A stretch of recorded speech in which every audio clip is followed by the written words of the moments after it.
എന്താണ് ഭാവി പരിപാടികൾ? ഒരു കുഞ്ഞിക്കാലൊക്കെ എല്ലാത്തിനും റിയാക്ട് ചെയ്യുന്ന ഒരു 1.5 വർഷത്തെ ദാമ്പത്യം എന്തോന്ന് റിയാക്ട് ചെയ്യാനായിട്ട് ഇടയ്ക്ക് നമുക്ക് പിടിച്ചിരിക്കാനൊക്കെ തോന്നും. ഇടയ്ക്കിടയ്ക്ക് കല്യാണ ദിവസത്തെ കുറിച്ച് ചിന്തിക്കാറുണ്ടോ? എന്താണോ എന്തുകൊണ്ടാണ് എന്നാലും എന്നെ ഇഷ്ടപ്പെട്ടത് എന്നൊക്കെ ഇങ്ങനെ ചോദിക്കാറോ. ആദ്യമൊന്നും മിണ്ടത്തില്ലായിരുന്നു, പിന്നെ എന്റെ ചുഴിഞ്ഞ് ചോദിച്ചിട്ട് പറഞ്ഞ ഞാൻ. പക്ഷെ അതെനിക്ക് തോന്നുന്നു എല്ലാ ഇൻഫ്ലുവൻസേഴ്സും അല്ലെങ്കിൽ ക്രിയേറ്റീവ് ഫീൽഡിൽ നിൽക്കുന്നവരൊക്കെ അനുഭവിക്കുന്ന ഒരു കാര്യമാണ്. ഇതാകുമ്പോ നമുക്ക് ഒരു ചെലവില്ലാണ്ട് ആൾക്കാർ നമ്മുടെ കുറ്റങ്ങളും കാര്യങ്ങളും നമുക്ക് പറഞ്ഞു തരും. എന്നെ ഒത്തിരി പേര് ബോഡി ഷെയിം ചെയ്യാറുള്ള കാര്യം ഞാൻ പറഞ്ഞില്ലേ, അത് മെലിഞ്ഞിരുന്നപ്പോഴും ചെയ്തിട്ടുണ്ട്, ഇപ്പോഴും കുറച്ച് വണ്ണം വെച്ചപ്പോഴും ചെയ്യാറുണ്ട്. പക്ഷേ ഇതൊന്നും കൊണ്ടല്ല, എന്തുകൊണ്ടാണ് ഡയറക്ഷൻ ചെയ്യാൻ ഇത്ര ഇഷ്ടം. പിന്നെ അർജുൻ്റെ ഒരു പരിപാടി വരുന്നുണ്ട്, പ്രോജക്റ്റ്. ലാലേട്ടനുള്ള കഥയുണ്ടോ കയ്യില്? അതൊക്കെ നമ്മൾ ഉണ്ടാക്കുമല്ലോ. പിന്നെ കഥയൊക്കെ ഉണ്ട്, എല്ലാവർക്കും ഉള്ള കഥയുണ്ട്. കേറിയ ഒരു കടയിൽ തന്നെ 4 വട്ടം കേറി, അത് ബാർഗൈൻ ചെയ്യാൻ. എന്നിട്ട് ഓരോ തവണ കയറുമ്പോഴും 100 രൂപ വെച്ച് കുറഞ്ഞോണ്ടിരിക്കും. എന്നിട്ട് ആദ്യം പറഞ്ഞ വിലക്ക് വാങ്ങിച്ചോണ്ട് ഞാനത് കുറച്ച്. അപ്പൊ പക്ഷെ ഇപ്പൊ ഞങ്ങൾ പോഡ്കാസ്റ്റ് മൈക്ക് എടുത്ത് മാറ്റി എന്തോ സ്ഥലം പോലെ ഒരു ഗസ്റ്റിനെ വിളിച്ചെടുത്ത് ഇതൊക്കെയാണോ ചെയ്തത്? മറ്റേ ആദ്യത്തെ മതി ഞാൻ പോകുന്നത്.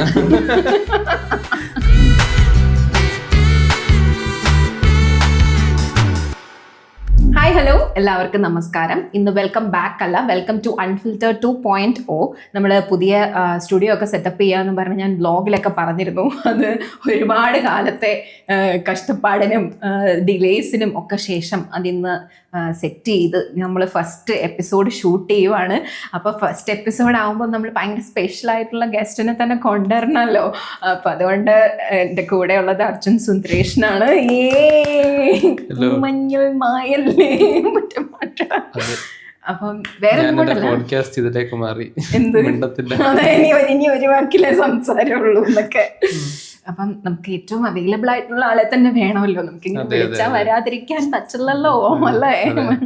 അപ്പൊ എന്തൊക്കെയുണ്ട് വിശേഷം? വിശേഷമൊന്നുമില്ല, നിനക്കെന്താണ് എന്നെ പരിചയമില്ലാത്ത പോലെ സംസാരിക്കുന്ന ഭർത്താവാണ് താൻ. എന്താ വിശേഷം? നീ പറഞ്ഞ വിശേഷമൊക്കെ പറഞ്ഞു. അല്ല, നിനക്ക് സുഖമാണോ? ആണല്ലേ. നീ അവിടെ എന്തുണ്ട് വിശേഷം? ഇവിടെ കുഴപ്പമൊന്നുമില്ല.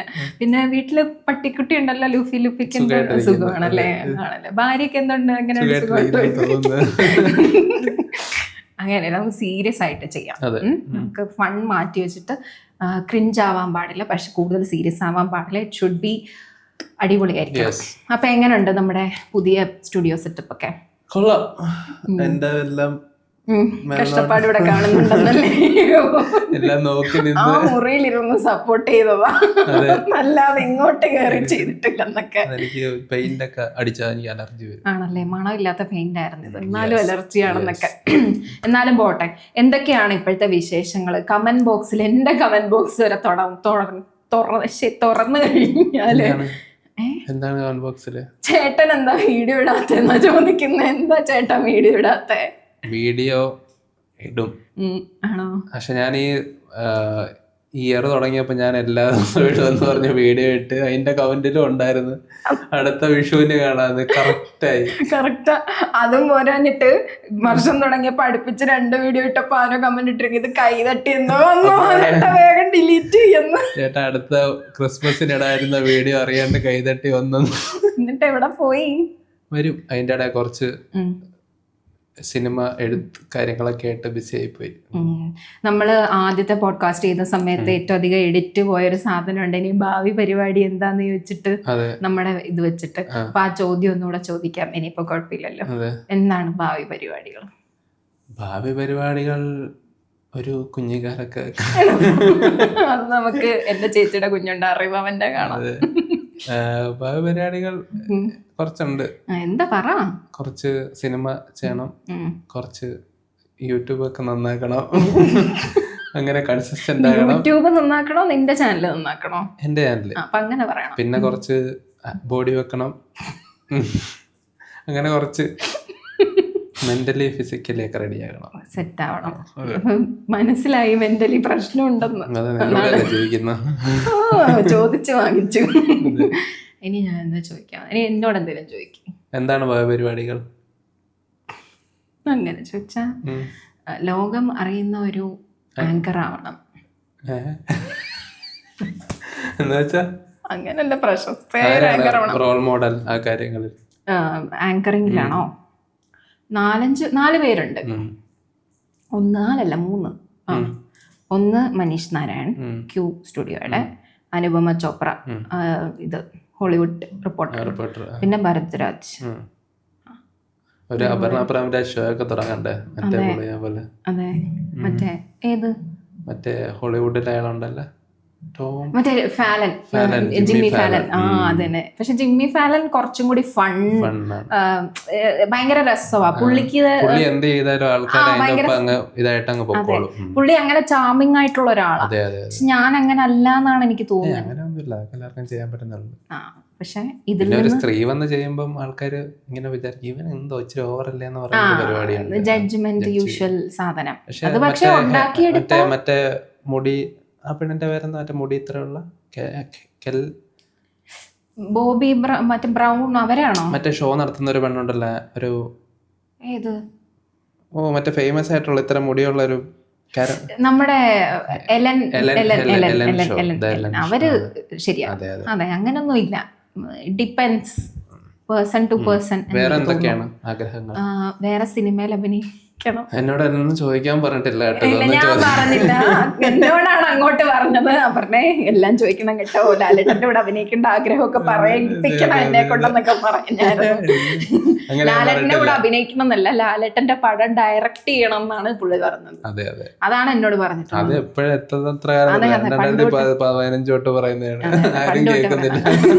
ആരെ ലാലേട്ടനല്ലേ കേൾക്കണ്ടേ? ലാലേട്ടനുള്ള കഥയുണ്ടോ കയ്യില്? അതൊക്കെ നമ്മൾ ഉണ്ടാക്കുമല്ലോ. പിന്നെ കഥയൊക്കെ ഉണ്ട്, എല്ലാവർക്കും ഉള്ള കഥയുണ്ട്. എല്ലാവർക്കും ലാലേട്ടനുള്ള സെപ്പറേറ്റ് കഥ, ബാക്കി എല്ലാവർക്കും ചെയ്യാൻ പറ്റിയ കുറെ കഥകൾ. അപ്പൊ എനിക്കോ? ഞാൻ പറഞ്ഞിട്ടുണ്ടല്ലോ റോള് തരാന്ന്. അതിനെ കുറിച്ച് ഞാൻ ഇനി പറയത്തില്ല ഇവിടെ. ആ ചളി ഞാൻ ഒത്തിരി പറഞ്ഞു മടുത്തു. നെപ്പോട്ടിസം നമ്മളില്ല, ഒറ്റക്ക് വഴിവെട്ടി കയറണം. ആണല്ലേ? കേറിക്കോളാം. അതെല്ലായിടത്തും ഇപ്പൊ കാണുന്നുണ്ടെന്ന്. ഒറ്റയ്ക്ക് വഴിവെട്ടി വന്ന് സോഫയിലിരുന്ന് സീനുന്നു. അത് ഞാൻ പറയുന്നില്ല. നമ്മൾ രണ്ടുപേരും സെയിം ലൈൻ ഓഫ് വർക്കിലാണ് ജോലി ചെയ്യുന്നത് അല്ലേ? അപ്പം ഇപ്പം ഏകദേശം ഇപ്പൊ നമ്മള് റിലേഷൻഷിപ്പ് ആയിട്ട് 3-4 ഇയേഴ്സ് ആയല്ലോ. അപ്പം ഈ ഒരു സമയം കൊണ്ട് എന്തായാലും നമ്മളുടെ ഗോൾസ്, നമ്മളുടെ എത്തിക്സ്, നമ്മളുടെ എന്താ പറയുക ചിന്താഗതികള്, അല്ലെങ്കിൽ വാല്യൂസ്, പൊളിറ്റിക്സ് എല്ലാം മനസ്സിലായിട്ടുണ്ടാവുമല്ലോ. അപ്പൊ അതുകൊണ്ട് എന്താ പറയാ, ഇങ്ങനെ മാത്രം ആൻസർ ചെയ്താൽ മതി. നമ്മളുടെ രണ്ടുപേരുടെയും സക്സസ് എന്നുള്ള ഡെഫിനിഷൻ ഡിഫറെന്റ് ആണോ? ആണെങ്കിൽ what is your definition to success? Success എന്ന് പറയുന്നത് എന്തോ ഡിഫറെന്റ് ആണ്. നമ്മള് ആണോ? പിന്നെ ഡിഫറെന്റ് ആണ്. നിനക്ക് കുറച്ച് കാര്യങ്ങൾ നേടിയെടുക്കണമെന്നുണ്ട് എന്ന് വെച്ചാൽ കുറച്ച് ഇതായിട്ടാണ്. എനിക്ക് ഒറ്റ കാര്യം നമ്മൾ ആദ്യമല്ലേ പറയുന്നൊരു സാധനമുണ്ട്. പക്ഷെ അവിടെ എത്തിക്കഴിഞ്ഞാൽ സക്സസ് ആവുമെന്ന് ചോദിച്ചു കഴിഞ്ഞാൽ ആ സക്സസ് ആയിക്കഴിഞ്ഞാൽ പിന്നെ അവിടെ സർവൈവ് ചെയ്യുന്നതാണ് ഏറ്റവും വലിയ പാട്. നമ്മളിപ്പോ യൂട്യൂബില് നമ്മൾ സക്സസ് ആയി, പിന്നെ അവിടെ കയറി ആ സക്സസ് കണ്ടിന്യൂ ചെയ്ത് പോകുന്നതാണ് റിയൽ സക്സസ് എന്നാണ് ഞാൻ വിചാരിക്കുന്നത്. ഹായ് രാജേട്ടാ. Thank you. ഇന്നലെ ഒരു 5 ഇന്റർവ്യൂ പൃഥ്വിരാജ് പറഞ്ഞ സാധനല്ലേ? പിന്നല്ലേ പുള്ളിയല്ലേ പറഞ്ഞത് സക്സസ് ആവുന്നതല്ല കുഴപ്പം, നമ്മൾ എത്തിക്കഴിഞ്ഞ് സർവൈവ് ചെയ്യുന്നത് ആ പാടെന്ന്. അത് എല്ലാരും പറയുന്ന കാര്യമല്ലേ? പിന്നെ പിന്നെ ഞാൻ കുറച്ച് എഴുതി വെച്ചിട്ട് വന്നു. ഇനി ആ ബുക്ക് കാണിക്കാനുള്ള ഷോ ആണേ. The joy wasn't the reward, it was the whole point. Do it because you feel like it. Do it because you want to it. എടാ ഇത് എന്തിനാന്ന് എഴുതിയാന്നറിയ? ശരിക്കും ഇതിന് എഴുതിയല്ല, ഇത് പണ്ട് എഴുതിയതാ. അതെന്റെ പോക്കറ്റിൽ കിടക്കുന്നുണ്ടെന്ന് എനിക്കറിയാവുന്നതുകൊണ്ട്. അതൊക്കെയാണ് എന്റെ സക്സസ് ഫോർമുലാസ്. ഞാൻ ഉദ്ദേശിച്ച അതല്ല, ഡെഫിനിഷൻ ഓഫ് സക്സസ് ആണ്. അതായത് നിന്റെ ഡെഫിനിഷൻ പറയാദ്യം. എന്റെ ഡെഫിനിഷൻ എന്ന് പറഞ്ഞു കഴിഞ്ഞാൽ എൻഡ് ഓഫ് ദ ഡേ, അല്ലെങ്കിൽ കിടക്കുന്ന സമയത്ത് എൻ്റെ മനസ്സിന് സമാധാനം ഉണ്ടാവണം. ഞാൻ ചെയ്യുന്ന കാര്യം എന്താണോ അത് ഞാൻ ഇഷ്ടത്തോടെ ചെയ്യണം. മനസ്സിലായില്ലേ? ഞാൻ ഇഷ്ടമുള്ള കാര്യം ചെയ്തുകൊണ്ട് എനിക്ക് എൻ്റെ എന്തായിരുന്നു ലിവിങ് ഉണ്ടാക്കണം, അതാണ് എൻ്റെ സക്സസ്. അത് ഇപ്പൊ അതല്ലേ ചെയ്യുന്നത്. എടാ അതെ, പക്ഷെ പുറത്തുനിന്ന് കാണുന്നവർക്ക് ചിലപ്പോൾ ഞാൻ സക്സസ്ഫുൾ ആയിട്ട് തോന്നത്തില്ല. ഞാൻ പറയുന്നതാ, മേ ബി 50% ആളുകൾക്ക് തോന്നും, 50% ആളുകൾക്ക് തോന്നത്തില്ല. പക്ഷെ ഞാൻ പറയുന്നത് എനിക്ക് എന്റെ ഡെഫിനിഷൻ അതാണ്, in this line of work. കാരണം എന്താണെന്ന് വെച്ച് കഴിഞ്ഞാൽ അത് എല്ലാവരുടെയും എനിക്ക് തോന്നുന്നു അങ്ങനെയായിരിക്കും. പൈസയാണ് സക്സസ് എന്ന് പറയുന്ന കുറെ പേരുണ്ട്. പക്ഷെ അത് കിട്ടിക്കഴിയുമ്പോൾ സക്സസിന്റെ വേറെ ഒരു ഡെഫിനേഷൻ മാറും. പക്ഷെ പൈസയും ഇന്നേ വേ ഓഫ് സക്സസ് ആണ്. നമ്മുടെ ലിവിംഗ് സ്റ്റാൻഡേർഡ് കൂട്ടുന്ന ഒരു പരിപാടിയാണ്. അതെ അതെ, ക്വാളിറ്റി ഓഫ് ലൈഫിനെ ഇംപ്രൂവ് ചെയ്യാൻ പറ്റും. അതെ.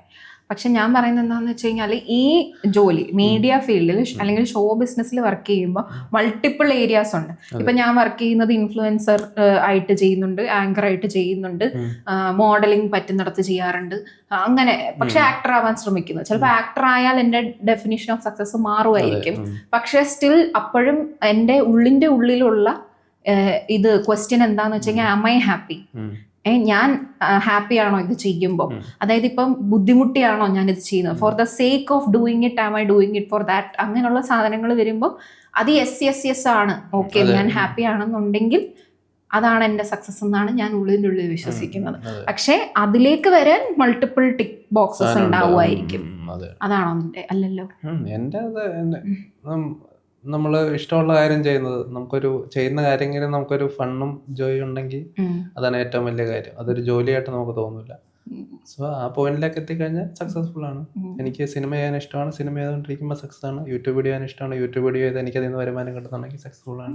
എന്താ ആ സന്തോഷം എന്താ അധികം കണ്ടുപിടിക്കാത്തതെന്ന്? ഞാൻ നല്ലൊരു ക്രൂര ഭാര്യ. അതെനിക്ക് പല സാധനങ്ങളിൽ ഫോക്കസ് ചെയ്യാൻ പറ്റൂല, അതാണ് പ്രശ്നം. ഒരു സാധനം ചെയ്യുമ്പോൾ അത് ചെയ്യും, ഈ സാധനം ചെയ്യുമ്പോൾ ഇത് ചെയ്യും, ഇത് ചെയ്യും, ഇത് ചെയ്യും. അത് ശരിയാണ്. മൾട്ടി ടാസ്കിങ് ഇച്ചിരി പാടാണ്, എല്ലാം കഴിയുന്നു. പക്ഷെ ചെയ്യുന്ന കാര്യത്തിൽ ഭയങ്കരമായിട്ട് കോൺസെൻട്രേറ്റ് ചെയ്യും, ഇച്ചിരി കൂടുതലാ, ചുറ്റുമുള്ളതൊന്നും കാണത്തില്ല. അതെ, അത് തന്നെ. അതിലെ നിവിമ്പോളിയായി മാറും ഇടയ്ക്കൊന്ന്. ഇനി ഞാൻ ചോദിക്കട്ടെ, മാരേജ് എന്നുള്ളൊരു പ്രസ്ഥാനത്തോടുള്ള ചിന്താഗതി മാറിയോ കല്യാണം കഴിഞ്ഞപ്പോ? എനിക്കങ്ങനെ ചിന്താഗതി ഒന്നും ഇല്ലായിരുന്നു. അങ്ങനല്ല, കല്യാണം കഴിക്കാനേ ഐഡിയ പ്ലാൻ ഉണ്ടായിരുന്ന ആളല്ലായിരുന്നല്ലോ. അങ്ങനെയൊന്നും ഇല്ലായിരുന്നു. ഇത് നമ്മള് എന്റെ കുറച്ച് കൂട്ടരുണ്ട് കല്യാണം കഴിക്കണോന്ന് പറഞ്ഞ് ജീവിക്കുന്നവരുണ്ട്. നീ അങ്ങനെയൊക്കെ പറയുന്നത്? അവനിവിടെ നിക്കുമ്പോ ഇങ്ങനെ പറയാവോ? അവനല്ല, കുറച്ച് പേര് അല്ല അങ്ങനെയുണ്ട്. കല്യാണം കഴിച്ച് ഇങ്ങനെ ഇത്ര വയസ്സാകുമ്പോൾ കല്യാണം കഴിക്കണം, അങ്ങനെ ചെയ്യണോന്നൊക്കെ.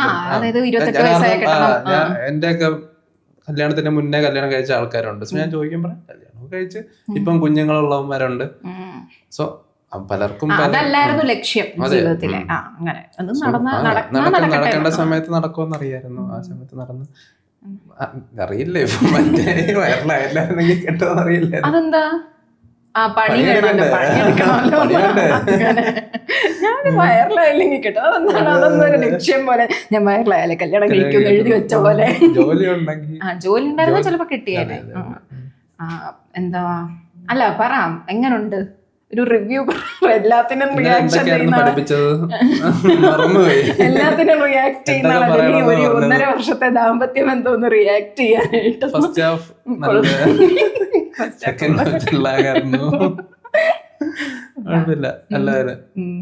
പണ്ട് ജെനിലിയ ഡിസൂസ പറഞ്ഞൊരു കാര്യമുണ്ട്, കല്യാണം കഴിയുന്നിടം വരെ everything is romantic and all. കല്യാണം കഴിഞ്ഞു കഴിഞ്ഞാൽ love and all will take A back seat, പിന്നെ ഫ്രണ്ട്ഷിപ്പ് ആണ് വേണ്ടത് എന്നൊക്കെ പറയുന്നുണ്ട്. Is that true? വൈ? ഞാനല്ലേ ചോദിച്ചത്. അതെ, ഒരുമിച്ച് ജീവിക്കാൻ തുടങ്ങി എന്നുള്ളൊരു വ്യത്യാസം മാത്രമേ ഉള്ളൂ. എന്താടാ അമ്മ എന്നെ കാണും, അവര് രണ്ടുപേരും ഷുവറായിട്ടുള്ള വ്യൂവേഴ്സ്. നീ വെറുതെ ആകെയുള്ള 2 വ്യൂ അത് ചിപ്പിക്കരുത് കേട്ടോ. പക്ഷെ ഫണ്ണാണ് കല്യാണം. ഇടയ്ക്ക് നമുക്ക് പിടിച്ചിടിക്കാനൊക്കെ തോന്നും, എനിക്ക് തോന്നുമോ? പക്ഷെ നന്നായിട്ട് പോകുന്നു. എന്റെ 3 ക്വാളിറ്റീസ് വേഗം പറ. ചടപടെ എന്ന് പറ. ക്വാളിറ്റീസ് കൊറേ ഉണ്ട്, അത് 3 പറയാൻ പറ്റും. അതെന്താ? അവന് പറയാൻ കഴിയില്ല. ഇനി ഇങ്ങനത്തെ വരാന്നൊക്കെ പറയുക. നല്ല കുട്ടിയാണ്, എനിക്കറിയാം. പിന്നെന്താ നിന്റേത് ഞാൻ പറയട്ടെ. പറഞ്ഞോളൂ. നീ ഭയങ്കര പീസ്ഫുൾ ആണ്, ഭയങ്കര കാമാണ്, പിന്നെ ഭയങ്കര ഫോർഗീവിങ് ആണ്, പിന്നെ ഭയങ്കര എന്താ പറയാ, ഞാൻ ആൻഷ്യസ് ആണെങ്കിൽ ഇവൻ അതിന്റെ നേരെ opposite. That helps me allot. ഇങ്ങനെ പറയണം. ഇങ്ങനെയോ? അങ്ങനെയാണെങ്കിൽ നീ ഭയങ്കര സ്നേഹനിധിയാണ്. എന്തൊക്കെയാണ് പറയേണ്ടത്? അല്ല, സ്വന്തം ഭാര്യയെ കുറിച്ച് എല്ലാം കുറച്ച് നമ്മള് കുറച്ചുകൂടി കാര്യങ്ങൾ ചെയ്യാൻ പ്രാപ്തിയുണ്ട്. ഞാൻ ശ്രദ്ധിച്ചില്ലെങ്കിലും അത് ആ സമയത്ത് അത് ചെയ്യണമെന്നുള്ളൊരു സാധനം ഒരു ഇത് ചെയ്യും. പിന്നെ കുറച്ച് എമ്പത്തറ്റിക് ആണ് ആൾക്കാരോട്. പിന്നെ കുറച്ചുകൂടി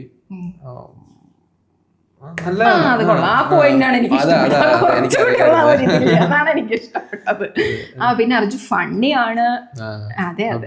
ഫണ്ണിയാണ്. പിന്നെ തമാശകളൊക്കെ മനസ്സിലാകും.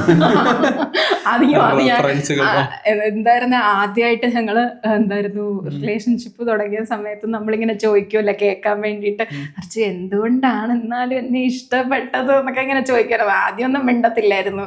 പിന്നെ എന്റെ ചുഴിഞ്ഞു ചോദിച്ചിട്ട് പറഞ്ഞേ, ഞാൻ പറയുന്ന തമാശക്കൊക്കെ നീ ചിരിക്കുന്നുണ്ട്, അത് കൂടാതെ എന്റെ കുറച്ച് ഫ്രണ്ട്സ് ഉണ്ടല്ലോ, ആ മണ്ടന്മാര് പറയുന്നത് നിനക്ക് മനസ്സിലാവുന്നുണ്ടെന്ന്, അതുകൊണ്ടാന്ന് പറഞ്ഞു. അപ്പൊ ഞാൻ എന്തൊക്കെയുണ്ട് ഇടയ്ക്കിടയ്ക്ക് കല്യാണ ദിവസത്തെ കുറിച്ച് ചിന്തിക്കാറുണ്ടോ? എന്താടാ ആണല്ലേ, ഫോട്ടോ മറ്റേ കലണ്ടറിലൊക്കെ വീട്ടിലെല്ലായിടത്തും വെച്ചിട്ടില്ലേ? എല്ലായിടത്തും ഞാൻ വെച്ചിട്ടുണ്ട്. ഓരോ പോയിന്റിലും ഞാൻ വെച്ചിട്ടുണ്ട്. എന്താ മറ്റേ റൂമിലും ഫോട്ടോ കയറിയെന്ന്? അതെ, നൈസായിട്ട്. അത് ഓഫീസ് തുടങ്ങിയപ്പോഴത്തേക്കും സ്റ്റുഡിയോ തുടങ്ങിയപ്പോഴത്തേക്കും അർജുന്റെ ഷെൽഫിലിരുന്ന സാധനങ്ങളെല്ലാം കൊണ്ട് ഇവിടെ വെച്ചു. അപ്പൊ ആ ഷെൽഫ് സ്ഥലം വന്നു. അപ്പൊ ഞാനെടുത്ത് കല്യാണ ഫോട്ടോ എല്ലാം അങ്ങോട്ട് കയറ്റി വെച്ചു. അല്ല, ഞാൻ ഇടയ്ക്ക് ഇങ്ങനെ വിഷമം വരുമ്പം കല്യാണ വീഡിയോ എടുത്ത് കാണാറുണ്ട്. സൂപ്പർ. അപ്പൊ ഭയങ്കര സന്തോഷം വരും എനിക്ക്. അതെന്താന്ന് വെച്ച് കഴിഞ്ഞാൽ എല്ലാരും ഭയങ്കര ഹാപ്പി ആയിട്ട് ഒരു നല്ല വീഡിയോയും ആയിരുന്നു അത്. അതുകൊണ്ട് ഞാൻ എടുത്ത് കാണാറുണ്ട്. അപ്പൊ കാണാറില്ലല്ലേ? ഒന്നും കൊണ്ടിരുത്തി നമ്മൾ അനുഭവിച്ചല്ലോ എന്തിനാ കാണുന്നത്. എന്താ ഇടക്കിടക്ക് കാണണ്ടേ? നീ എന്നിട്ട് മണിച്ചിത്രത്താഴ് 100ാമത്തെ വട്ടം അനുഭവിച്ചിട്ടില്ലല്ലോ. മണിച്ചിത്രത്താഴ് കണ്ടില്ലേ ഒരു വട്ടം? കാണും. എന്തുകൊണ്ടാണ് ഡയറക്ഷൻ ചെയ്യാൻ ഇത്ര ഇഷ്ടം? കാരണം എന്താന്ന് വെച്ച് കഴിഞ്ഞാല് ഡയറക്ടർ എന്ന് പറഞ്ഞു കഴിഞ്ഞാൽ ആ സിനിമയുടെ മൊത്തത്തിലുള്ളൊരു പിടിച്ചു നിർത്തുന്ന ഒരു സംഭവമാണല്ലോ. അപ്പൊ എന്തുകൊണ്ടാണ് ഡയറക്ട് ചെയ്യാനായിട്ട് അത്രയും ടെൻഷൻ ഉള്ളൊരു ജോലിയായിട്ട്? കുഞ്ഞിനെ മുതൽ ചെയ്ത് ഞങ്ങള് പറഞ്ഞ പണ്ട് ഞങ്ങള് 8ാം ക്ലാസ്സിലൊക്കെ വെച്ച് ഫാമിലി ട്രിപ്പ് പോവായിരുന്നു. അപ്പൊ നമ്മൾ അതിന് മുന്നേ എല്ലാരും കൂടി ഷൂട്ട് ചെയ്തിട്ട്, ഫ്രണ്ട്സിനെ കൂടി ഷൂട്ട് ചെയ്തിട്ട് ഈ പോകുന്ന ബസ്സിലിടും. അപ്പൊ എല്ലാരും എന്ന് വെച്ചാൽ ഫാമിലി മാത്രമേ ഉള്ളൂ. നമ്മുടെ ഒരു 20 അച്ഛന്റെ ഫ്രണ്ട്സും എല്ലാവരായിട്ട് പോകുമ്പോ എല്ലാരും മറ്റേ അപ്രിഷ്യം കൊള്ളാം, സംഭവം 5 വയസ്സ് കൊള്ളത്തില്ലായിരിക്കും അന്ന് എടുക്കുന്നതല്ലേ, ചെറിയ പ്രായത്തിൽ. എന്നിട്ട് അതിലിട്ട് എഡിറ്റ് ചെയ്ത് നമ്മളൊക്കെ അപ്പൊ നമുക്ക് ആൾക്കാരെ അപ്രിഷ്യേറ്റ് ചെയ്യും. കൊള്ളാം, ഇവനെ ഡയറക്ടർ ആക്കണമെന്നൊക്കെ പറഞ്ഞ് വെറുതെ മോട്ടിവേഷൻ അങ്ങനെ ഒരു സാധനം ഫിലിം മേക്ക് ചെയ്യാൻ ഇഷ്ടമാണ്. ഒരു സാധനം നമുക്ക് നമ്മുടെ മനസ്സിൽ തോന്നുന്ന ഒരു സാധനം ഇവിടെ ഇങ്ങനെ കാണും, വിഷ്വലൈസ് അത് ഇഷ്ടമാണ്. ഇനി എന്ത് ചോദിക്കും എന്ന് വെച്ചാൽ എന്നും സംസാരിക്കുന്നതാണ്, അതുകൊണ്ട് എന്ത് ചോദിക്കുന്ന എനിക്ക് ഞാൻ പ്രിപ്പയർ ചെയ്താലും നീ ഒന്ന് ആലോചിച്ച് നോക്കെ, എന്താ നാളെ എന്ത് ചോറിന് കറി വെക്കും എന്നൊക്കെയല്ലേ ചിന്തിക്കുന്നത് അല്ലേ? അല്ലേ? നാളെ വർക്കുണ്ടോ? ഒരു ഗസ്റ്റിനെ വിളിച്ചെടുത്ത് ഇതൊക്കെയാണോ ചെയ്യുന്നത്? മറ്റേ ആദ്യം ഇട്ടാ മതി, ഞാൻ 10 മിനിറ്റ് പോലും ആയിട്ടില്ലെന്നൊക്കെ. ഞങ്ങള് രണ്ടുപേരും യാത്ര ചെയ്യാൻ ഭയങ്കര മടിയുള്ളവരാ. ഞാനില്ല, ഞാൻ ലുലുവിൽ പോകാൻ വിളിക്കാറുണ്ട്, സെൻട്രൽ സ്ക്വയറിൽ പോകാൻ വിളിക്കാറുണ്ട്, സ്റ്റേഷനറി കട കൊണ്ടുപോകാൻ. ഞങ്ങൾക്ക് ഫ്രീ ആയിട്ട് ട്രിപ്പ് പോവാ, ശരിക്കും സ്പോൺസർ ട്രിപ്പ് പോവാ. പക്ഷെ അതിന് വരെ ബാങ്കോക്ക്, ബാലിയില് പോയി വിളിച്ചിട്ട് മാം അവിടെ നിറച്ച് അഡ്വെഞ്ചറസ് ആയിട്ടുള്ള സ്പോട്ടുകളൊക്കെ ഉണ്ട്, വേണ്ട ഞങ്ങൾക്ക് മടിയാ എന്ന് വെച്ചാൽ രാവിലെ 8 മണിക്കൊക്കെ മറ്റേ വാൻ ഒന്ന് വിളിച്ചോണ്ട് സ്പീഡ് ബോട്ടിൽ കയറ്റി പോകും. ആരും എഴുന്നേക്കാനേ 8 മണിക്ക്. പക്ഷേ സ്റ്റിൽ ഞങ്ങളെ തന്നെ മോട്ടിവേറ്റ് ചെയ്ത് 3 സ്ഥലത്ത് പോയി. എന്നിട്ട് അതിൽ ഏറ്റവും ഇഷ്ടപ്പെട്ടത് വെറുതെ നടക്കാൻ കടകളുള്ള സ്ഥലത്ത് പോയപ്പോഴാണ് ഇഷ്ടപ്പെട്ടത്. ചുമ്മാ ഇങ്ങനെ കണ്ടോണ്ട് നടന്നാ മതി. കറക്റ്റ് എന്റെ സ്വഭാവം അർജുനുണ്ട് അതില്. പക്ഷെ അർജു കഴിഞ്ഞ പ്രാവശ്യം വിയറ്റ്നാമിൽ പോയ സമയത്ത് കേറിയ ഒരു കടയിൽ തന്നെ 4 വട്ടം കേറി. അത് ബാർഗൈൻ ചെയ്യാൻ. എന്നിട്ട് പിന്നെ എന്നിട്ട് ആദ്യം പറഞ്ഞ വിലക്ക് വാങ്ങിച്ചോണ്ട് ഞാനത് കുറച്ച് അത് ഞാൻ മറ്റേ മുഖവും ഇതൊക്കെ ഒരു തവണ തൊപ്പി വെച്ച് കയറും, ഒരു തവണ ഉടുപ്പ് മാറ്റി കയറും, ഒരു തവണ കണ്ണാടി വെച്ച് കയറിട്ട് വേറെ ഭാഷയിലൊക്കെ എന്നിട്ട് ഇങ്ങനെ നേരത്തെ വന്ന ആളല്ലേ നോക്കുമ്പോ പുള്ളി ഇങ്ങനെ 100 രൂപ കുറക്കും, എന്റെ ഒരു പൈസ ഇല്ലാത്ത പോലെ കയറി ചെല്ലുമ്പോ വില വീണ്ടും കുറക്കും. അങ്ങനെയാണ് അത് ബുദ്ധിപരമായി കളിക്കണം. എവിടെ ചെന്നാലും ഒരു 4 വേഷത്തിലങ്ങ് നമ്മൾ ഇറങ്ങി ചെന്നാൽ മതി. ഉടനെ ഇവള് വരും മറ്റേ ഇങ്ങനെയൊക്കെ തൂക്കിക്കൊണ്ട്. അപ്പൊ ആൾക്കാർ വിചാരിക്കും റിച്ചാന്ന് പറഞ്ഞിട്ട് വീണ്ടും കയറ്റുന്നു 1000 രൂപ കൂളിംഗ് ഗ്ലാസ് ഒക്കെ വെച്ച് വരും. What's the price എന്നൊക്കെ ചോദിച്ചിട്ട് വരും. ഡ്രസ്സൊക്കെ കിട്ടണ പോകുന്ന വില കുറച്ച് കിട്ടാൻ വേണ്ടി, അല്ലാതെ കീറിയോടൊപ്പം എടുത്ത് പാക്ക് ചെയ്ത് വെച്ചതുകൊണ്ടല്ല. കൊള്ളാം എന്തായാലും. പക്ഷേ ആദ്യത്തെ പോഡ്കാസ്റ്റിൽ എനിക്ക് കുറച്ചും കൂടി ഭയങ്കര ഇന്റലക്ച്വൽ ആയിട്ടൊക്കെ ചോദിക്കാനുണ്ടായിരുന്നു. ബിക്കോസ് അതിന്റെ ഫസ്റ്റ് ഫ്യൂ എപ്പിസോഡ്സിൽ ഒന്നായിരുന്നു. പക്ഷെ ഇപ്പൊ മടിയല്ല, ഒരു എന്റെ കൂടെ നിന്നിട്ട് നിനക്ക് മോട്ടിവേഷൻ കിട്ടുന്നില്ല കൊണ്ട് എന്നെ ഞാനൊരു ലോകം മടിച്ചു, അവനാണ് യൂണിവേഴ്സൽ മടിയൻ. അപ്പം കോമ്പിനേഷൻ കൊള്ളാന്നൊക്കെ. അങ്ങനെയല്ല, ഞാനൊരു ഇൻഫ്ലുവൻസറായി മാറിയോ എന്നുള്ളൊരു സംശയം. അതെനിക്ക് സന്തോഷമുള്ള കാര്യമാണ്. പക്ഷെ ഞാൻ കൂടുതലും ഇൻസ്റ്റാഗ്രാം വീഡിയോസിലോട്ടുള്ള കോൺസെൻട്രേഷൻ കൂടി. അപ്പൊ എനിക്ക് പോഡ്കാസ്റ്റിനോടുള്ള ശ്രദ്ധ കുറഞ്ഞു. പിന്നെ ഞാൻ ബിസിനസ് സ്റ്റാർട്ട് ചെയ്തു, ക്ലോത്തിങ് ബിസിനസ്, ഹൗസ് ഓഫ് സ്ത്രീ. അപ്പം അതെ, ഇടയ്ക്കൊന്ന് കെട്ടിയേക്കാം, അങ്ങടെ ലോഗോ ഇട്ടേക്കണം, എഡിറ്റ് ചെയ്യും, ഇങ്ങനൊരു വരണമെന്ന്. അപ്പം അത് വന്നു. പിന്നെ അർജുൻ്റെ ഒരു പരിപാടി വരുന്നുണ്ട്, പ്രൊജക്ട്. അപ്പൊ അതൊക്കെ വന്നപ്പോ നമ്മൾ അതിലോട്ട് കുറച്ച് ശ്രദ്ധ പോയി. അപ്പൊ എല്ലാത്തിലോട്ടും കുറെ കാര്യങ്ങൾ ചെയ്യുമ്പം ഫുള്ളി ഒരെണ്ണത്തിലോട്ട് കോൺസെൻട്രേറ്റ് ചെയ്യാൻ പറ്റുന്നില്ല. അത് ഭയങ്കര ബുദ്ധിമുട്ടാണ്. പക്ഷെ സ്റ്റിൽ നമ്മൾ ഇന്നത്തെ കാലത്ത് നമുക്ക് ഇത്ര ഓപ്പർച്യൂണിറ്റീസ് ഉണ്ട്. അതായത് ഒരു 3 വർഷം മുന്നേ എനിക്ക് ചിന്തിക്കാൻ പോലും പറ്റത്തില്ല എനിക്ക് സ്വന്തമായിട്ടൊരു പോഡ്കാസ്റ്റ് ഉണ്ട്, ബിസിനസ് ഉണ്ട്, നമ്മൾ ആ പ്രൊജക്ട് ചെയ്യുന്ന കാര്യം അങ്ങനെയൊന്നും നമുക്ക് ചിന്തിക്കാൻ പോലും വയ്യ. ഇൻഫ്ലുവൻസർ ആണ് എന്നൊക്കെ ഉള്ളത് എനിക്ക് ചിന്തിക്കാൻ പറ്റും. പക്ഷെ ഇപ്പൊ അതിന് അവിടെ എത്തിയെന്ന് ഓർക്കുമ്പോൾ സന്തോഷമുണ്ട്. ബട്ട് സ്റ്റിൽ ഇത്രയും കാര്യങ്ങൾ ചെയ്യുന്ന സമയത്ത് ഭയങ്കരമായിട്ട് നമുക്ക് വീട്ടിൽ പോവാൻ പറ്റാറില്ല. പക്ഷെ എന്തൊക്കെയോ ചെയ്യുന്നുണ്ട്. ഇന്നിപ്പോ പോഡ്കാസ്റ്റ് ചെയ്യുന്നെങ്കിൽ നാളെ ബിസിനസിന്റെ പണിയായിരിക്കും. അപ്പൊ ഈ ഇന്നലെ ചെയ്ത പോഡ്കാസ്റ്റിനോടുള്ള ഒരു ശ്രദ്ധ പോകും. അത് ഭയങ്കര ഒരു ചലഞ്ചാണ് ഇപ്പൊ ഞാൻ അനുഭവിക്കുന്ന പേഴ്സണലി. പിന്നെ ഇവൾ അനുഭവിക്കുന്ന പ്രശ്നങ്ങൾ ഓർത്ത് എനിക്ക് പ്രശ്നമാണ്. പിന്നെ ക്രിയേറ്റീവ് ബ്ലോക്ക് എന്ത് ചെയ്യും? പണ്ട് ആ സാധനം ഇല്ലായിരുന്നു ക്രിയേറ്റീവ് ബ്ലോക്ക്. ഞാൻ മറ്റേ ഓരോ വീഡിയോ കഴിയുമ്പോഴും ഓരോ ദിവസം ഇടവിട്ട് ഇട്ടോണ്ടിരുന്നത്. ഞാൻ മറ്റേ നനക്കുന്ന വീട്ടില്. അപ്പൊ ഞാൻ നനച്ചോണ്ട് നിൽക്കുമ്പോ ഇതൊക്കെ ആലോചിച്ചോണ്ട് നിൽക്കും നാളെ എന്തിടണമെന്ന്. അങ്ങനെ ഐഡിയ കിട്ടും. ഇപ്പൊ എനിക്ക് തുണിയല്ല, അതെന്റെ ഡിപ്പാർട്ട്മെന്റ് അല്ല, അനുവിന്റെ ചെടി നനച്ചോണ്ടിരുന്ന ഐഡിയ. അതിപ്പോ ചെടി നനച്ചാ മതി, നനയ്ക്കാറില്ല. ചെടിയില്ല നനയ്ക്കാൻ, വീട്ടില് പുല്ല് മാത്രമേ ഉള്ളൂ. പുല്ല് നനയ്ക്കുക, നിനക്ക് ക്രിയേറ്റിവിറ്റി കിട്ടുമെങ്കിൽ പുല്ല് നനച്ചാലും ഞാൻ സഹിക്കും എന്നൊക്കെ. ശരിയാ, ഭയങ്കര ക്രിയേറ്റീവ് ബ്ലോക്ക്. മേ ബി നമ്മള് കൺസ്യൂം ചെയ്യുന്നതിനേക്കാളും കൂടുതൽ ക്രിയേറ്റ് ചെയ്യണം ശരിക്കും പറഞ്ഞാൽ. കൺസംഷനാണ് കൂടുതൽ. അതായിരിക്കും ചിലപ്പോ നമുക്ക് മറ്റുള്ളവർ ഇങ്ങനെ കണ്ട് നമ്മുടെ ഐഡിയ മൊത്തം അതിൻ്റെ അകത്തായി പോകും. പണ്ട് ക്രിയേഷൻ ആയിരുന്നു കൂടുതൽ, ഇത് നോക്കുന്ന കുറവായിരുന്നു. ഇപ്പം ഇത് ഇതായി. പക്ഷേ എന്താ പറയുക, ഞങ്ങൾ ഇങ്ങനെ മറ്റേ രാത്രി ആകുമ്പോഴത്തേക്കിനും നാളെ തൊട്ട് നമ്മൾ സ്റ്റുഡിയോയിൽ പോകുന്നു, പറ 4-5 വീഡിയോ എടുത്ത് വെക്കുന്നു, പിന്നെ അത് ഓരോ ദിവസമായിട്ട് പോസ്റ്റ് ചെയ്യുന്നു. അപ്പം നമുക്ക് ഒരു കാര്യം ചെയ്യാം, 4 ദിവസം ഇതുപോലെ അടുപ്പിച്ച് പോയി കഴിഞ്ഞു കഴിഞ്ഞാൽ ആ ഒരു മാസത്തിലേക്കുള്ള നമ്മളുടെ ക്രിയേറ്റീവ് കോണ്ടന്റ് എല്ലാം വരുമെന്ന്. അപ്പം ഇവ എഡിറ്റർ മരത്തിനെ എല്ലാം വിളിച്ച് സെറ്റ് ചെയ്ത് വെക്കും. അവൻ സ്റ്റുഡിയോയിൽ എത്തിയാലും ഞങ്ങളെത്തത്തെ ഇതാണ് അവസ്ഥ. പക്ഷെ അത് മാറണം. മാറണം.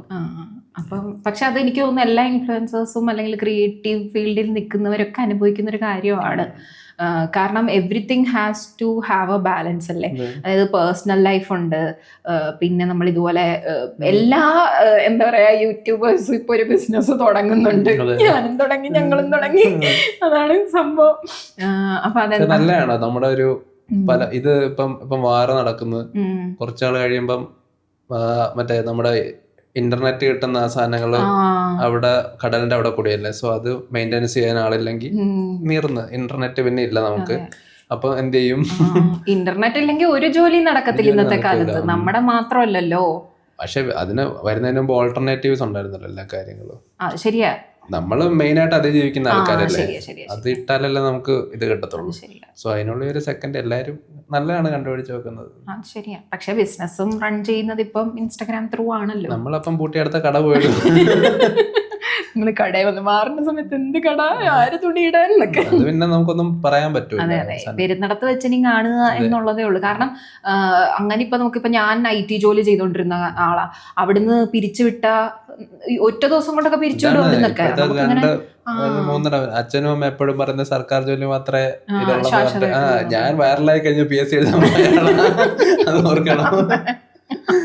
വൈറലായി കഴിഞ്ഞ മോനെ PSC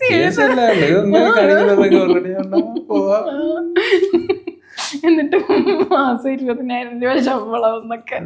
അതല്ലേ ഞാൻ IT ജോലി വിട്ടെന്ന് പറഞ്ഞപ്പോഴത്തേക്കും ഇത്രയും നല്ല ശമ്പളമുള്ള ജോലിയൊക്കെ വിടാനാ പറഞ്ഞത്. നിനക്ക് ഞാൻ എനിക്കെങ്ങനെ ഞാൻ എന്നൊക്കെ പറഞ്ഞിട്ടായിരുന്നു. എനിക്ക് വാക്കുകളില്ലാതെ ഞാൻ ആ ജോലിയെ കുറച്ച് കാണുന്നതല്ല.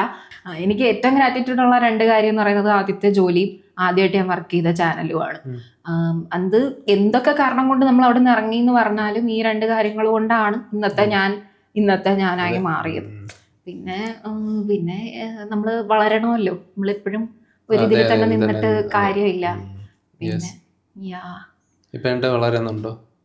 കുഴപ്പമില്ല. എനിക്ക് എന്റെ ഞാൻ പറഞ്ഞല്ലോ 3 വർഷം മുന്നേ നോക്കിക്കഴിഞ്ഞു കഴിഞ്ഞാല് ഞാൻ കല്യാണം കഴിക്കുമെന്ന് പോലും ഞാൻ വിചാരിച്ചിട്ടില്ലായിരുന്നു. 3-4 വർഷം മുന്നേ കല്യാണം കഴിച്ചു, ഇഷ്ടമുള്ള ആളെ തന്നെ, പിന്നെ ഇഷ്ടമുള്ള ജോലി ചെയ്യുന്നു. എനിക്ക് സ്വന്തമായിട്ട് നമുക്ക് ബിസിനസ് തുടങ്ങിയില്ലേ. നമ്മള് പുറത്ത് പറയുമ്പോൾ നമുക്ക് വേണമെങ്കിൽ ചിലപ്പോൾ നമ്മുടെ യൂട്യൂബിനെയും ഒരു ബിസിനസ്സായി കൺസിഡർ ചെയ്ത് നമുക്ക് ബിസിനസ് ചെയ്യുന്നു എന്ന് മൊത്തത്തിൽ പറയാം. ഷോ ബിസിനസ് ആണല്ലോ, അങ്ങനെ പറയാം. അതൊക്കെ വളർച്ച തന്നെയാണ്. പിന്നെ നമുക്ക് എപ്പോഴും ഇവിടെ എത്തുമ്പോഴത്തേക്കിന് നമുക്ക് ഇവിടെ ഒരു ലക്ഷ്യം വേണം, എന്നാലേ നമ്മൾ വളർന്നുകൊണ്ടിരിക്കുള്ളൂ. അല്ലാതെ എനിക്ക് ഇൻഫ്ലുവൻസർ ആവണമായിരുന്നു, എനിക്കൊരു ആങ്കർ ആവണമായിരുന്നു, ഞാനായി അങ്ങനെ ഇരുന്നിട്ട് കാര്യമില്ലല്ലോ. പിന്നെ എനിക്ക് കുഞ്ഞിലെ തൊട്ട് അഭിനയിക്കാനായിരുന്നു ആഗ്രഹം. പക്ഷെ അഭിനയം അറിയാത്തോണ്ടാണോ എന്തോ ഇതുവരെ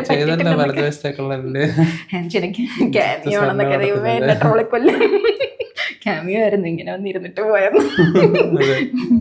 അങ്ങനെയല്ല, മറ്റേ ഷസാന്ന് ചോദിച്ചോളൂ എന്ത് പോഡ്കാസ്റ്റ് എടുക്കാൻ പോയിരിക്കുന്നു സോഫയിൽ, അതും പച്ച സോഫ എന്നൊക്കെ. അതുപോലെ അല്ല, അത് ചെയ്യാം, അത് ഭയങ്കര അത് ഞാൻ പറഞ്ഞോട്ടെ. ഞാൻ പണ്ട് 12th മാൻ സിനിമ ഇറങ്ങിയ സമയത്ത് ജിത്തു സാറിന്റെ ഇന്റർവ്യൂ എടുക്കാൻ പോയിട്ടുണ്ടായിരുന്നേ. അപ്പൊ ഞാൻ അവരോട് പറഞ്ഞു, പുള്ളിയോട് ഞാൻ ചാൻസ് ചോദിച്ചാലോ എന്ന് ചാനലിലുള്ളവരോട് പറഞ്ഞേ, നീ ചോദിക്കും, ക്യാമറയിൽ തന്നെ ചോദിക്കും എന്നൊക്കെ പറഞ്ഞ് മോട്ടിവേറ്റ് ചെയ്തിട്ട് ഞാൻ ക്യാമറയിൽ പോയി ചോദിച്ചു, അവസരം തരുമോ? ഉടനെ പുള്ളി പറഞ്ഞു, അപർണയ്ക്ക് ചേരുന്ന ഒരു റോള് വന്നു കഴിഞ്ഞാൽ ചേരുന്ന റോള് തരണം എന്നാ അപർണ കാസ്റ്റ് ചെയ്യാൻ. ഞാൻ അന്ന് ഓർക്കുവാണെങ്കിൽ അല്ല, DYSP അസിസ്റ്റന്റ് ആയിരുന്നു ഞാൻ. അല്ല, DYSPയുടെ അസിസ്റ്റന്റ്. അത് ഞാൻ ജിത്തു ജോസഫിന്റെ പടത്തിൽ തന്നെ ആദ്യം പോയി അഭിനയിച്ചില്ലേ. അതാണ് എന്താണെങ്കിലും അതിൽ ഞാൻ സന്തോഷവതിയാണ്. ബാക്കി എന്താന്ന് വെച്ചാൽ ആയിക്കോട്ടെ, നമുക്ക് പറയാലോ. ഇനിയിപ്പോ ഒരു 10-15 സിനിമയൊക്കെ കഴിയുമ്പോൾ അതായിട്ട് ഞാൻ ജിത്തു സാറിന്റെ സിനിമയിലാണ് അഭിനയിച്ചത്, എന്റെ അരങ്ങേറ്റം തന്നെ അവിടെ ആയിരുന്നു എന്നൊക്കെ പറയാതെ സ്റ്റൈലല്ലേ. പിന്നെ നെപ്പോട്ടിസം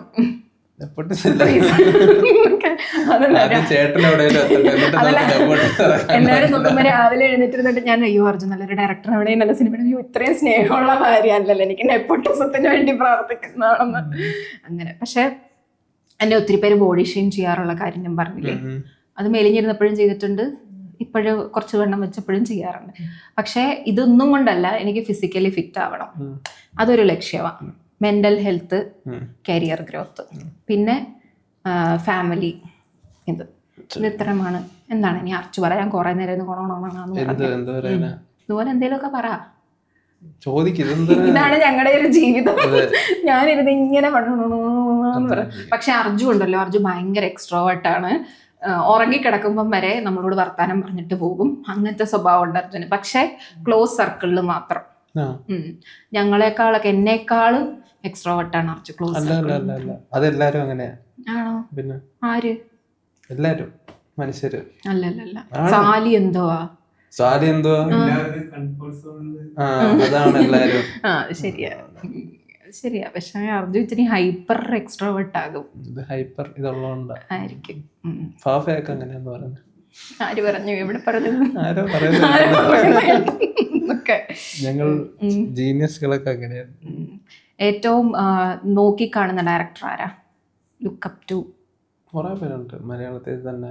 എന്ത് ഉത്തരം പറഞ്ഞാൽ ഈ കുറെ ബാക്കിയുള്ള ആൾക്കാർ വിഷമാവും.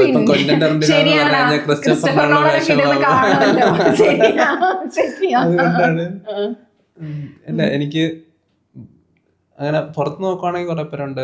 ടറന്റീനോ ഭയങ്കര നോക്കിക്കാണുന്ന ആളാണ്. പിന്നെ ഇവിടെ മലയാളത്തിലെ ഫാസിൽ സാറ് ചെയ്തു വെച്ച കുറെ കാര്യങ്ങളുണ്ട്. പിന്നെ അൻവർ റഷീദ്, അമൽ നീരദ്, അങ്ങനെ അൽഫോൺസ് പുത്രൻ, കുറെ പേരുണ്ട്. കുറെ പേര്.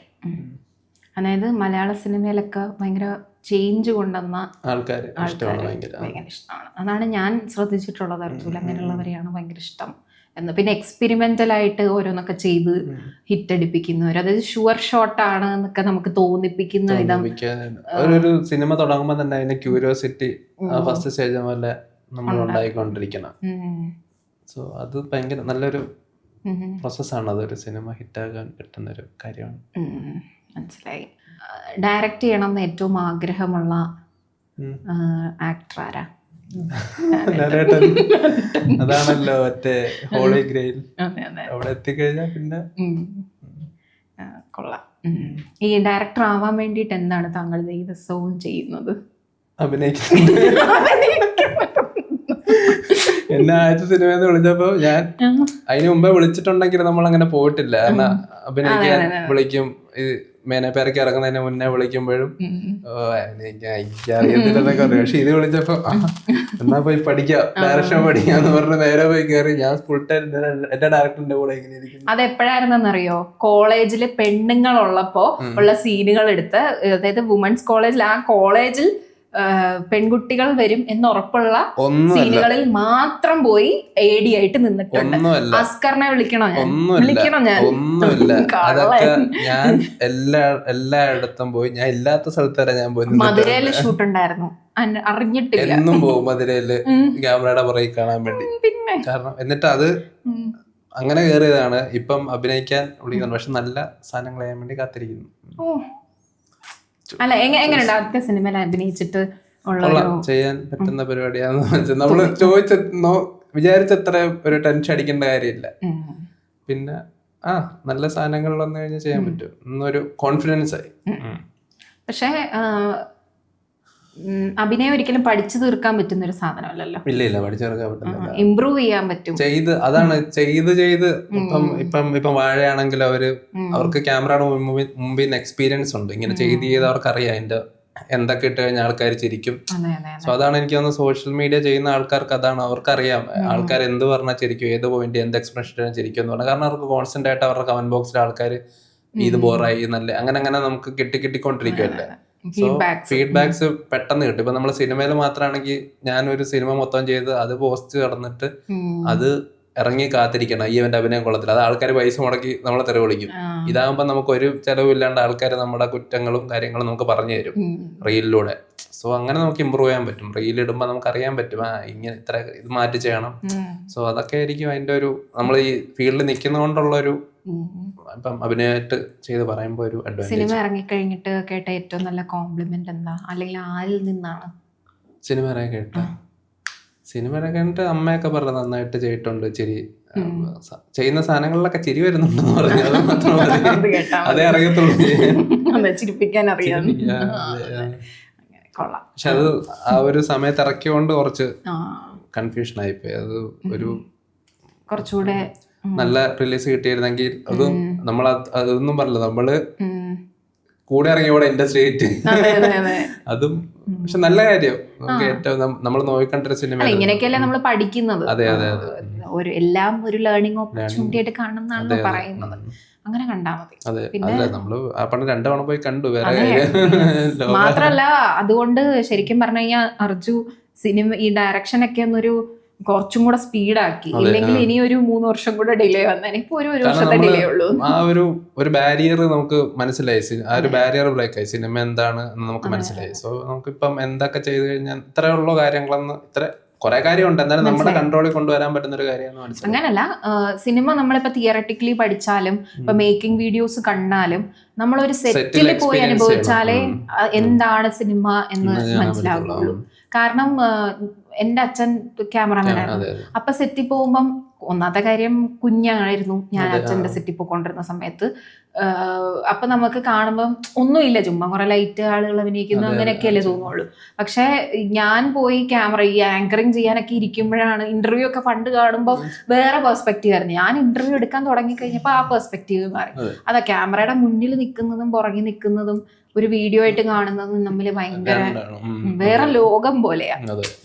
ഇപ്പൊ നിങ്ങളുടെ മേനപാർക്കയുടെ ഷൂട്ടിങ്ങിന്റെ സമയത്തൊക്കെ ഞാൻ വന്നായിരുന്നല്ലോ. അപ്പൊ അർജുനൊക്കെ അഭിനയിക്കുന്നുണ്ട്, അങ്ങനെ അതിനിടെ ഹൃദു അഭിനയിക്കുന്ന കണ്ടിട്ട് ഞാൻ പറഞ്ഞില്ലേ, അത് ഹൃദു അഭിനയിക്കുന്ന എനിക്ക് കാണാൻ പറ്റുന്നില്ല. കാരണം അവിടെ മൊത്തം ഇതായിരുന്നു. ഞങ്ങള് സൗണ്ട് മാത്രമാണ് ഹൃദുവിന്റെ കേൾക്കുന്നത്. അപ്പൊ സൗണ്ടിലുള്ള മോഡുലേഷൻ വരെ കേൾക്കുമ്പോൾ നമ്മൾ ഈ അഭിനയിക്കുന്നവരുടെ ഒരു ഇത് മനസ്സിലാക്കാൻ പറ്റും. അങ്ങനെ ഒരു സിനിമ ഇസ് വെരി വണ്ടർഫുൾ. ഭയങ്കര ക്യൂരിയോസിറ്റി ബിൽഡ് ചെയ്യുന്നൊരു സാധനം. അതെ, അതുകൊണ്ടായിരിക്കാം മേ ബി ഇത്രയും സിനിമയ്ക്ക് ആരാധകരും സെലിബ്രിറ്റീസ് ആവുന്നതും സിനിമാ നടന്മാര്.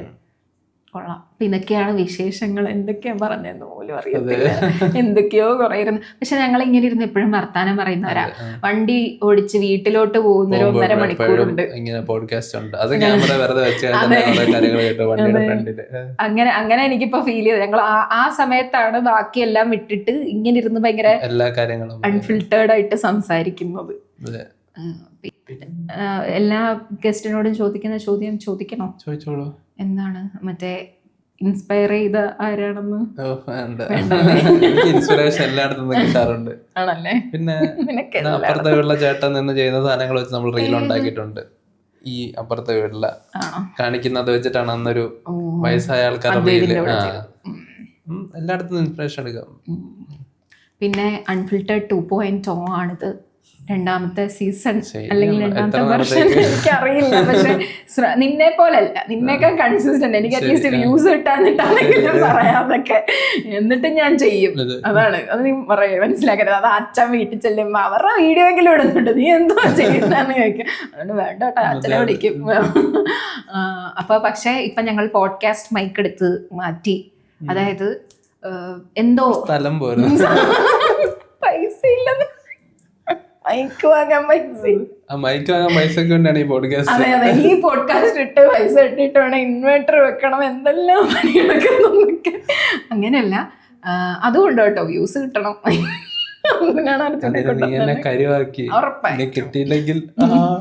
കിട്ടിയില്ലെങ്കിൽ നീ പണിയെടുത്ത് പൈസ ഉണ്ടാക്കി തന്നാലും മതി, കുഴപ്പമില്ല.